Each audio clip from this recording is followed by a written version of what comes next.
know, there is a soul, and it's 22 grams. I think they've measured that in body weight. That is really who you are.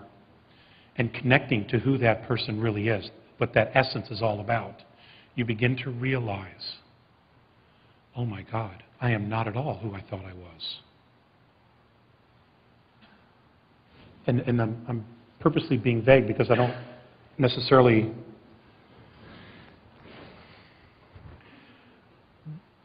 want to tell you who I am, other than to say that who I am here on earth in this lifetime and the mistakes that I have made, on some level I knew better not to make those mistakes. Okay? But we do. We do. We experiment. We create. As far as the meaning of life, they would never tell me what that was exactly. All they would say, it just is, you know, you are creating your own adventure. Okay? So again, the responsibility is on me. As far as mentoring, to want to talk and to speak, the idea was to just keep it very, very simple. To just share their perspectives and let the people do whatever they wanted with it. And it doesn't matter whether anyone believes it or not. People know truth. People know bullshit. Eventually it all comes to the surface. It has to. Because all of you are just like me. You all know better. You know what's real. It's just a question of detaching ourselves from our addiction to physicality. And that's what it is now. It's become an addiction because the focus is on the physicality. We're not objective anymore. As a soul, when you have an out-of-body experience and you detach from your physical form, you are completely objective. You have a 360-degree peripheral view. Okay? And that's because you're objective. You're not addicted. You're not stuck in the body or addicted to the body. And that's the part that they have been working on with me the most, is to actually feel and know that essence of myself as much as possible. So when we talk about mentoring, the mentoring is to get us from where we are here to self-empowerment. That's what I'm talking about. Once we have achieved self-empowerment. And it won't take long, folks. It really won't take long. We will know exactly what to do because we are spiritual beings. We are eternal. There is no age to us. And that's not a metaphysical blind. That is a reality. So the mentoring is to help us move out of our addiction to physicality into full power as spiritual beings. And it isn't full of dogma. It isn't any of that. It's all about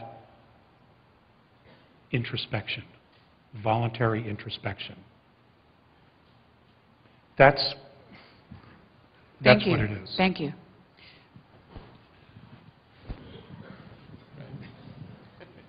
Hi, Mr. Collier. Thanks for being here today. I wanted to ask you something about something you mentioned in your interview before.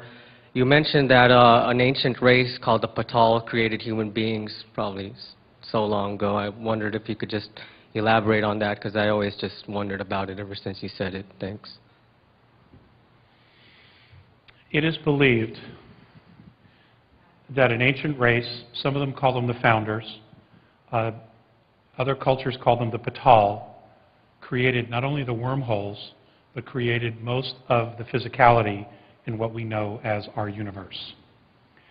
Because as they travel, they are finding civilizations and the ruins of civilizations far beyond anything that even they know. And we're talking 5th, 6th, 7th, 8th, 9th, 10th density space travelers who are traveling not only in moving in our physicality and other physicalities, but even their own. The wormholes is the best example that I've been given.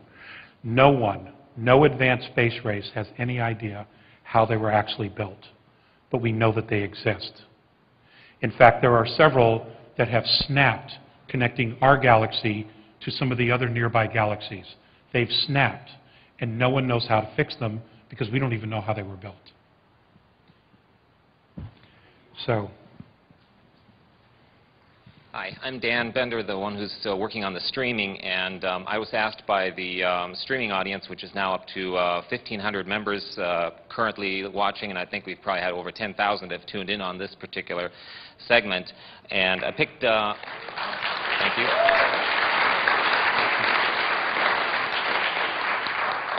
I've kind of picked 3 quick questions, hopefully they're quick, that I was asked to pass on. They're randomly chosen, so they may not be the best ones we've got out there, but what the heck. One of the first ones was, what free energy devices do you know about?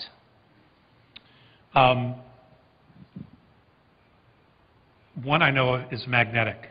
It's essentially was invented by a gentleman in Tennessee that was just a bit larger than a shoebox. And it was generated by magnetics. And it had an engine inside of it, and it spun. Once you started it, it would power a home completely independent no matter where it was. And I understand that the gentleman and the technology vanished about 8 years ago. He tried to get a patent on it, and that's when he basically went off the grid. Okay, next question. Because he demonstrated that technology. I just wanted to finish. Okay. He actually demonstrated that technology. Okay. And that he had began building that technology back in 1976.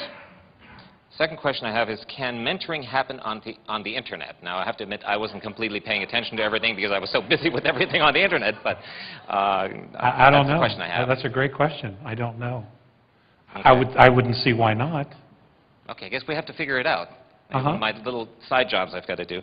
Anyway, last question I have here so I can let some of the other folks get back in here. How do you deal with the greed issue?